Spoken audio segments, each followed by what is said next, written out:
আসসালামু আলাইকুম। Banasree national ideal স্কুলের বিএনআইএস হোম স্কুল থেকে আমি মোহাম্মদ সাজ্জাদ আলী লস্কর তোমাদের সাদর আমন্ত্রণ জানাচ্ছি আজকে ক্লাসে। আজকে দশম শ্রেণীর পরিমিতি এবং ত্রিকোণমিতি বিষয়ক একটি সৃজনশীল আলোচনা করব। আশা করি তোমাদের ভালো লাগবে, তোমরা বুঝতে পারবে। আসো আমরা সৃজনশীল প্রশ্নটা দেখি। একটি বেলনাকার পিলারের আয়তন 180 পাই ঘনমিটার, এর ভূমির ক্ষেত্রফল 9 পাই বর্গমিটার, 6 মিটার দীর্ঘ একটি মই ভূমির সাথে 30 ডিগ্রি কোণ করে পিলারের ঠেস দিয়ে রাখা আছে। মইটি গোড়া থেকে পূর্বের অবস্থান থেকে পিলারের দিকে x মিটার এগিয়ে এনে ভূমির সাথে 45 ডিগ্রি কোণ করে পিলারে ঠেস দেওয়া আছে। পরের প্রশ্ন, একটি চাকা 200 পাই সেন্টিমিটার পথ যেতে যদি 10 বার ঘুরে চাকাটির ব্যাসার্ধ নির্ণয় করো। খ, পিলারটির বক্রতলের ক্ষেত্রফল নির্ণয় করো। গ, x এর মান নির্ণয় করো। প্রথমে আমরা ক নম্বর প্রশ্ন করব। একটি চাকা 200 পাই সেন্টিমিটার পথ যেতে 10 বার ঘুরে। চাকাটা কি? সাধারণত একটা বৃত্ত। তাহলে আমরা জানি যে কোনো একটা বৃত্তাকার ক্ষেত্রের পরিধি হলো, যদি ব্যাসার্ধ r হয়, পরিধি 2 পাই হয়। তাহলে চাকাটি একবার ঘুরলে তার পরিধির সমান পথ অতিক্রম করে। তাহলে কোন প্রশ্ন যদি আমরা করি, একটি চাকা 200 পাই সেন্টিমিটার পথ যেতে 10 বার ঘুরে, তাহলে চাকাটির ব্যাসার্ধ নির্ণয় করো। কোন প্রশ্ন, মনে করি চাকাটির ব্যাসার্ধ r সেমি। তাহলে চাকাটির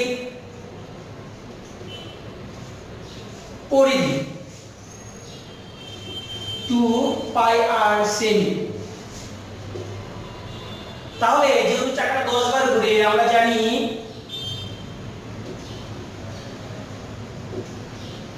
চাকাটি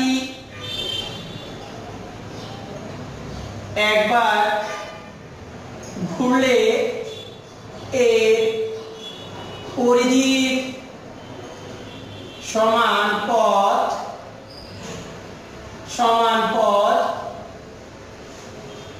অতিক্রম করে।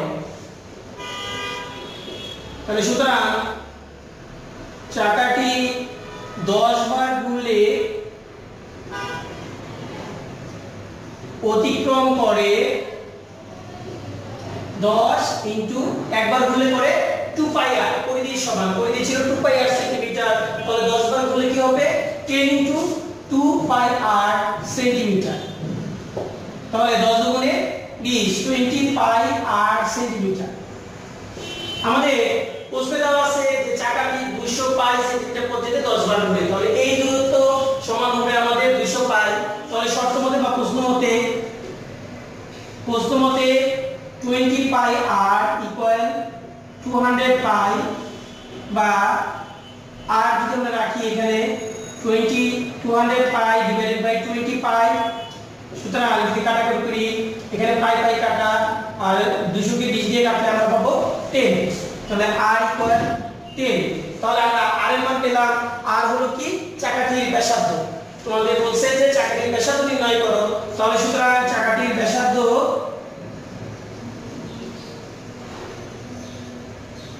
10 সেন্টিমিটার। এটাই কয়ের জন্য অ্যানসার। আসলে আমরা কয়ে চলে যাই। খ নম্বর প্রশ্নে বলেছে পিলারটির বক্রতলের ক্ষেত্রফল নির্ণয় করো। পিলারটি কিরকম ছিল? একটি বেলনাকার পিলার। বেলনাকার কি? সিলিন্ডার আকার।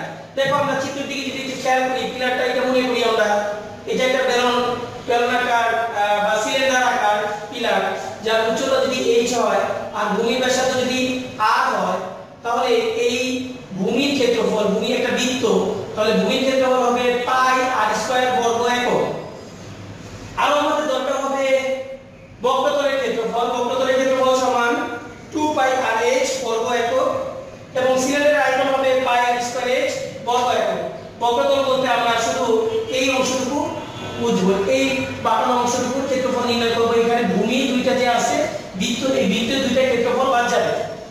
তাহলে এখন আমরা শর্তে যদি আসি, যে একটি বেলনাকার পিলারের আয়তন দেওয়া আছে, ভূমির ক্ষেত্রফল দেওয়া আছে, তাহলে আমাদের পিলারের বক্রতলের ক্ষেত্রফল, পিলারের ভেক্টরতলের ক্ষেত্রফল হবে 2 পাই আর h। তাহলে r এবং h আমাদের বের করতে হবে। তাহলে আমরা চলো শুরু করি। দেওয়া আছে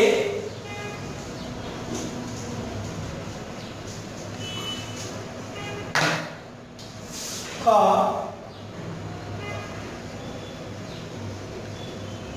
দেওয়া আছে পিলারের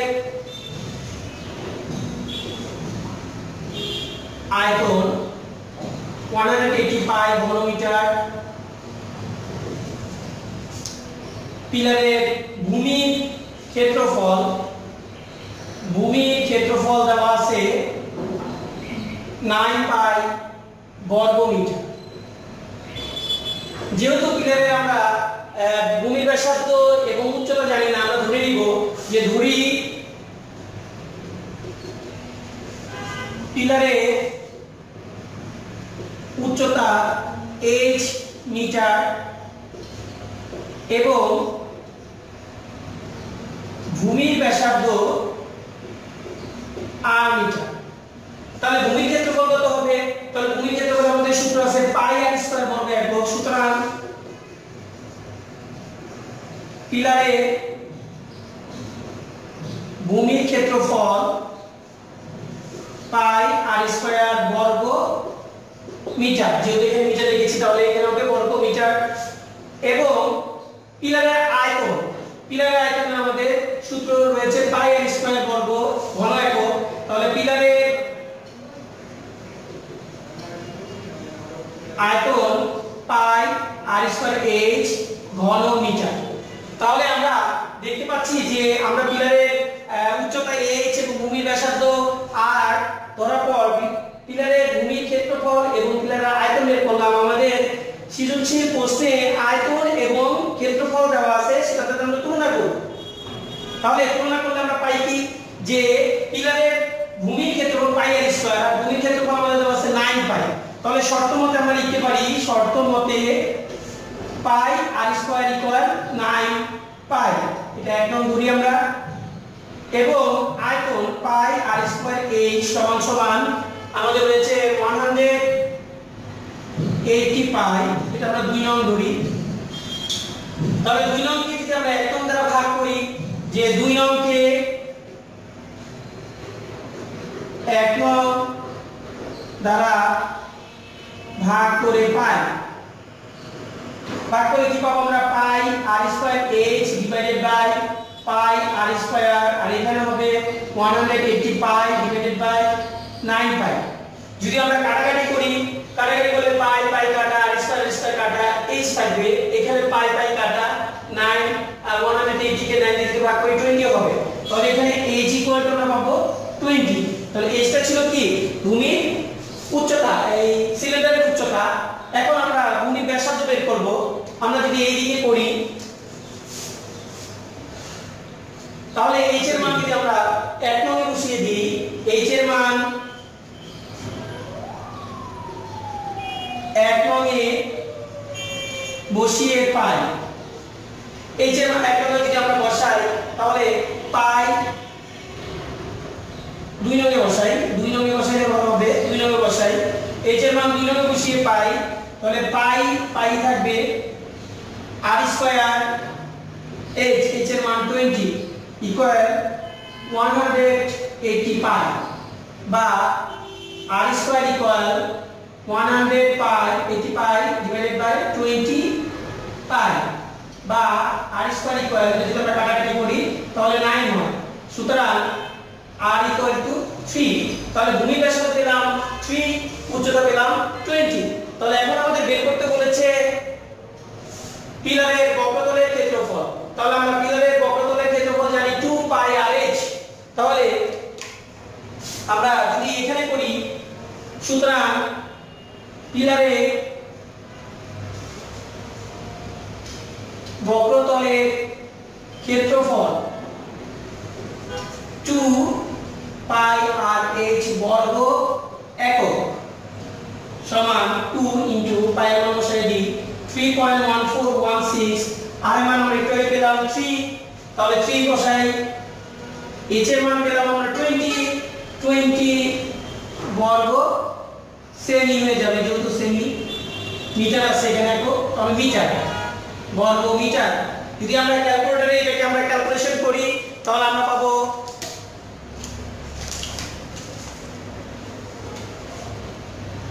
376.992 বর্গ মিটার প্রায়। তাহলে এটাই আমাদের 2 নং প্রশ্নের উত্তর। এভাবে আমরা অভ্যন্তরীণ ক্ষেত্রফল নির্ণয় করলাম। আসো আমরা এখন 3 এ চলে যাই। আসো আমরা গণনা প্রশ্নটা দেখি। x এর মান নির্ণয় করো। x বলতে আমরা অধিকূলে যদি দ্বিতীয় অংশটুকু দেখি, 6 মিটার দীর্ঘ একটি মই ভূমির সাথে 30 ডিগ্রি কোণ উৎপন্ন করে পিলারের ঠেস দিয়ে রাখা আছে। মইটি ঘোরা এর পূর্বের অবস্থান থেকে পিলারের দিকে 1 মিটার এগিয়ে আনলে ভূমির সাথে 45 ডিগ্রি কোণ উৎপন্ন করে পিলারের ঠেস দেওয়া আছে। তাহলে আমরা যদি এখানে চিত্রটা দেখি, দেখো প্রথমে আমরা মনে করি যে এই বিসি একটা মই, আমাদের পিলারটা এই এবি এর সাথে ঠেস দেওয়া আছে। তাহলে এই যে বিসি মই 6 মিটার, সেটা ভূমি এসি এর সাথে 30 ডিগ্রি কোণ উৎপন্ন করে। এখন এই সি বিন্দু থেকে যদি মইয়ের গোড়া সি বিন্দুতে, এখান থেকে যদি আমরা পিলারের দিকে x মিটার নিয়ে আসি, তাহলে এখানে যদি আমরা x মিটার ধরি, x মিটার নিয়ে আসলে ডি বিন্দুতে ডিই মইয়ের অবস্থান হবে, বিসি মই তখন চলে যাবে ডিই মইয়ের দিকে, ডিই অবস্থানে চলে যাবে। এই ডিই মই ভূমি এবি এর সাথে 45 ডিগ্রি কোণ উৎপন্ন করবে। তাহলে আমাদের বলছে যে x এর মান নির্ণয় করো, অর্থাৎ CD এর মান নির্ণয় করো। তাহলে এখানে আমরা দুটো ত্রিভুজ পেলাম। প্রথমে আমরা যদি চিন্তা করি যে ABC একটা ত্রিভুজ, ABC ত্রিভুজে কোণ C সমান 30 ডিগ্রি, অর্থাৎ ACB সমান 30 ডিগ্রি, BC সমান 6 মিটার। তাহলে আমরা প্রথমে কি করব? প্রথমে আমরা ভূমি নির্ণয় করব AC। তাহলে অতিভুজ এবং ভূমির সাথে সম্পর্ক কার? cos। তাহলে আমরা লিখি প্রথমে ত্রিভুজ। এটা লেখার আগে আমরা একটু গণনা নিয়ে নিব। যে গণনাটা বললাম সেটা, যে মনে করি BC সমান 6 মিটার দৈর্ঘ্যের মই ভূমি AC এর সাথে কোণ ACB সমান 30 ডিগ্রি কোণ উৎপন্ন করে। আবার C বিন্দু থেকে x মিটার দূরে পিলারের দিকে এগিয়ে আসলে মই DE ভূমি AB এর সাথে কোণ ADE সমান 45 উৎপন্ন করে, 45 ডিগ্রি উৎপন্ন করে। তাহলে প্রথমে আমরা ABC ত্রিভুজের ক্ষেত্রে আমরা পাই ত্রিভুজ ABCA, যেহেতু আমাদের অতিভুজ দেওয়া আছে, ভূমির সাথে সম্পর্ক, ভূমি অতিভুজের সাথে সম্পর্ক না আমাদের cos থিটা। তাহলে cos যদি নেই আমরা, cos ACB কোণ ACB সমান ভূমি আছে হলো আমাদের AC, অতিভুজ আছে আমাদের BC, বা যেহেতু ACB কোণ সমান আমরা লিখেছি 30 ডিগ্রি, তাহলে cos 30 ডিগ্রি সমান AC এর মান 6, AC এর মান আমাদের দেওয়া নাই, AC থাকবে, BC এর মান আছে 6। তাহলে cos 30 ডিগ্রি মান কত? cos 30 ডিগ্রি মান √3/2। তাহলে cos 30 এর জায়গায় আমরা লিখলাম √3/2 ইকুয়াল AC/6। আর গুণ করি, আর গুণ করলে আমরা পাচ্ছি 2AC ইকুয়াল 6√3, বা 2টা যদি দিয়ে আমরা ভাগ করি 6√3/2, সুতরাং AC সমান 3√3। তাহলে আমরা AC এতটুকু দৈর্ঘ্য পেলাম 3√3। এখন আমরা দ্বিতীয় ত্রিভুজ যদি আমরা কল্পনা করি যে AED সমকোণী ত্রিভুজে, তাহলে এই ত্রিভুজের ক্ষেত্রে ডি কোণটা অর্থাৎ ADE হবে 45 ডিগ্রি। এখানে এই কোণের সাপেক্ষে এটা লম্ব AE, ভূমি AD এবং অতিভুজ হলো DE।